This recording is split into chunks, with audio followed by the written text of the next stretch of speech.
Gone. Every last recipe. Patricia's voice dripped with satisfaction through my phone's speaker. The website, the photos, those ridiculous video tutorials, all of it. Maybe now you'll remember what's really important in life. My hands were shaking, but I kept my voice steady. And what would that be, Patricia? Family, of course. My son needs a proper wife, not some wannabe internet chef. Honestly, Sarah, 5 years of marriage and not even trying for children, it's shameful. My name is Sarah Chen Roberts, and I had spent the last 5 years building the Fusion Kitchen into one of the most successful Asian American food blogs in the country. What had started as a way to preserve my grandmother's recipes had grown into a thriving business with over 2 million monthly readers. And my mother-in-law had just broken into my home office to delete it all. Or so she thought. Well, I said calmly, watching the security camera footage on my laptop, I appreciate you letting me know. That's it. Patricia sounded disappointed. No crying? No begging? I expected more drama from you, Sarah. Sorry to disappoint. I need to go now, client meeting. I ended the call and took a deep breath, reminding myself that everything important was safely backed up in multiple locations. But that wasn't what made me smile. It was the crystal clear video playing on my screen. Patricia, using a key she wasn't supposed to have, sneaking into my office at 2:47 p.m. Patricia, methodically deleting files from my computer for over an hour. Patricia, making a phone call, which my system had also recorded, to someone named Marcus about taking care of the cloud problem. James, my husband, was away at a medical conference, which was probably why she'd chosen today to strike. He'd always tried to play peacekeeper between us, making excuses for his mother's behavior. She's just old-fashioned, he'd say. She doesn't understand modern marriages. But this was different. This was my career, my passion, my livelihood. I picked up my phone again and called my best friend, May.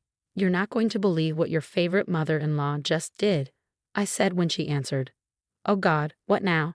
Did she reorganize your kitchen again? Replace all your spices with proper American ones? She broke into my office and deleted my entire blog. There was a moment of silence then. She did Waijiki. I explained everything. The break-in, the deletion, the smug phone call. But here's the thing, I added. I've got it all on video. And that call she made, it wasn't just about deleting my work. She's planning something bigger. Please tell me you're going to destroy her, May said, and I could hear the grin in her voice. Not yet. First, I need to figure out what she's really up to. The blog deletion seems like just the beginning. After hanging up with May, I started digging deeper into the security footage. Patricia had spent a suspicious amount of time going through my filing cabinet, photographing documents with her phone. She also plugged something into my computer, a USB drive that she carefully removed and pocketed before leaving. I pulled up the backup log on my encrypted cloud storage. Everything was there. Recipes, photos, videos, user comments, everything she thought she'd destroyed. But there was something else. An unauthorized access attempt from an IP address I didn't recognize, timestamped just minutes after Patricia left my office. Someone had tried to hack my cloud storage. Someone with professional skills. My phone buzzed with a text from Patricia. Dinner on Sunday. No excuses this time. We need to discuss your priorities. I thought about declining, but curiosity won out. What was she planning? And who was this Marcus person she called? Looking forward to it, I texted back. The next morning, I met with Nina, my web security consultant, in a quiet coffee shop downtown. Someone tried to brute force your accounts, she confirmed, examining the logs on her laptop. Pretty sophisticated attempt too, not your average hacker. Can you trace it? Nina nodded, typing rapidly. The attack came from a company called Cyber Shield Solutions. They're a legitimate security firm, but they've been known to take less legitimate side jobs. Any way to find out who hired them? Give me a few days. But Sarah, she looked up from her screen, be careful. This feels bigger than just deleting a food blog. She was right. Patricia had always disapproved of my career, but this level of aggression was new. Breaking and entering, hiring hackers, what was driving her? I spent the next few days pretending everything was normal. I answered client emails, worked on new recipes, and acted like my entire website hadn't just been attacked. The backed-up version was running smoothly on a new server. But I kept that quiet. Let Patricia think she'd won. On Sunday evening, I pulled up to her sprawling suburban home, noting the unfamiliar black SUV in the driveway. James had texted to say his conference was running long. He wouldn't be back until tomorrow. Convenient. Patricia opened the door wearing her usual forced smile. "Sarah, darling, come in. We have a guest I'd like you to meet." The man sitting in her living room stood as I entered. Tall, expensive suit, the kind of smooth confidence that set off immediate alarm bells. "Marcus Thompson," he said, extending his hand.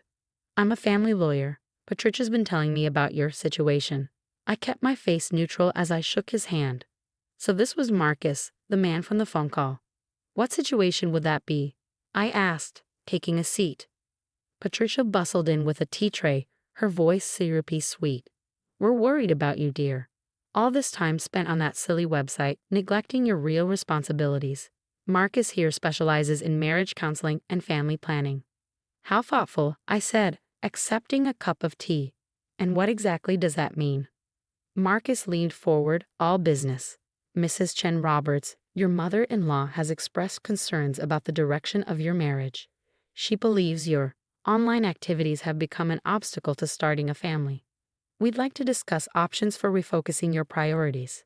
I took a sip of tea, studying them both. Patricia looked triumphant, Marcus professional, but with an undercurrent of something else. "Threat? Warning? Options?" I prompted. "Yes," Marcus continued. "We've prepared some documents, a new prenuptial agreement, actually, one that would ensure your full commitment to family life." Patricia practically glowed. "It's for the best, dear. James agrees. He's already reviewed the papers." That was a lie. I knew my husband well enough to know he'd never agree to something like this without talking to me first. But I kept my expression curious, interested. "May I see these documents?" Marcus produced a thick folder from his briefcase.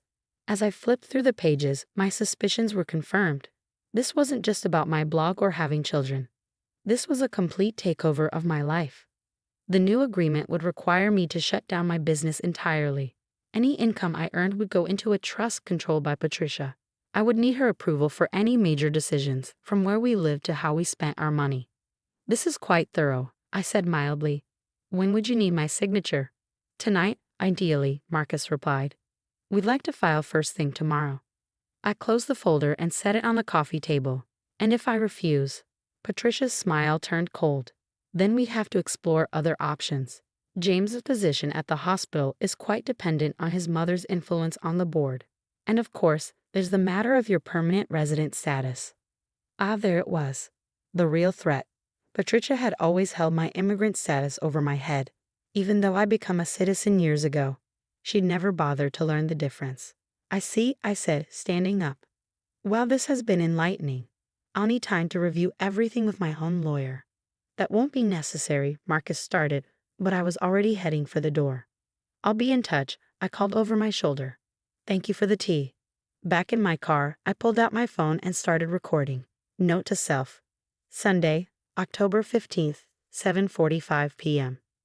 Patricia Roberts and Marcus Thompson attempted to coerce me into signing a new prenuptial agreement under threat of interfering with my husband's career and my immigration status. Full security footage of break-in and website deletion attempt available. Sending copies to secure storage now. I had a feeling I was going to need all the evidence I could get. The next morning, I walked into the offices of Wong and Associates, a law firm specializing in both business and family law. Grace Wong, my friend since college, had dropped everything to meet with me when I called last night. "Let me get this straight," she said, reviewing the security footage on her laptop. "Your mother-in-law broke into your house, tried to destroy your business, hired hackers to attack your backup servers, and then attempted to blackmail you into signing away your rights. Don't forget threatening my husband's career and making vague implications about my immigration status." I added, pulling out the documents from last night. "Here's what they wanted me to sign." Grace read through the papers, her expression darkening with each page. Sarah, this is insane. These terms aren't just restrictive. They're practically indentured servitude, and completely unenforceable, by the way." I figured. But what I don't understand is why now. Patricia's always been controlling, but this level of aggression seems extreme. Grace typed something into her computer. Let me look into something. That lawyer, Marcus Thompson. His name sounds familiar. While she searched, I checked my phone. Still no response from James to my messages about coming home early. But there was an email from Nina, my security consultant. Found the money trail. CyberShield Solutions was paid through a shell company owned by Roberts Family Holdings. But here's where it gets interesting. They weren't just hired to attack your blog. They've been monitoring all your communications for months. Call me ASAP. Sarah, Grace's voice pulled me back. You need to see this. She turned her monitor around. On the screen was a news article from 3 years ago. Local attorney disbarred for fraudulent estate planning scheme. The photos showed a younger Marcus Thompson being led out of a courthouse in handcuffs. He lost his license for helping wealthy families hide assets from the government, Grace explained. Now he works as a consultant for people looking to circumvent the law. If he's involved. This is about more than just my blog or having babies, I finished. But what's the endgame? Grace pulled up another document. Your company's financials. The Fusion Kitchen is worth what now?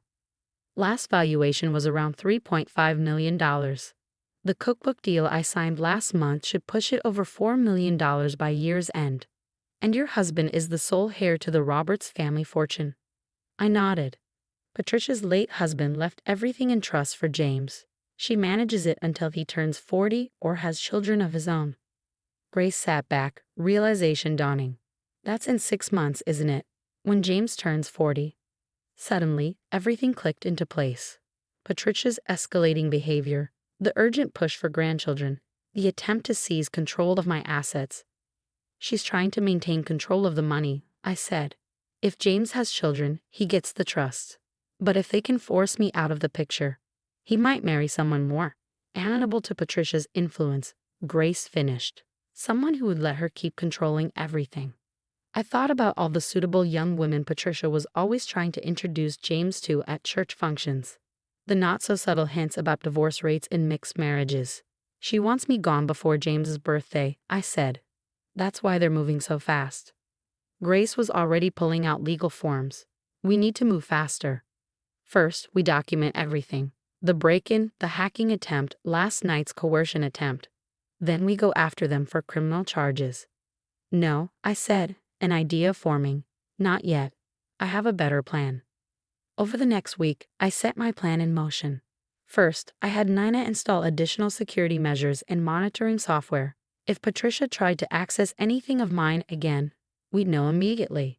Then I started posting on my blog again, using the backup site Patricia didn't know about. But instead of my usual recipes, I began sharing stories. Stories about my grandmother's journey to America, about preserving cultural heritage through food, about building businesses and following dreams. The posts went viral. Your traffic has tripled, Nina reported during our daily check-in. And guess who's spending hours reading every post and comment? Patricia. Through multiple devices, she's practically stalking your site, probably trying to figure out how it's still running. Perfect.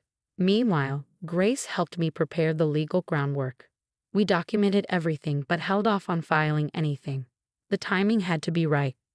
James finally came home from his conference, exhausted and distracted.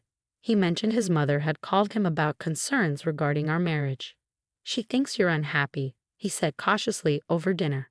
Something about your blog taking too much time. I reached across the table and took his hand. Honey, we need to talk about your mother, and about the trust. His face fell. She told you about that? Not exactly. But I know she's worried about losing control when you turn 40. That's what this is really about. Sarah, he hesitated. I know she can be difficult, but she's just looking out for me. For us. Is that why she broke into our house and tried to destroy my business? His head snapped up.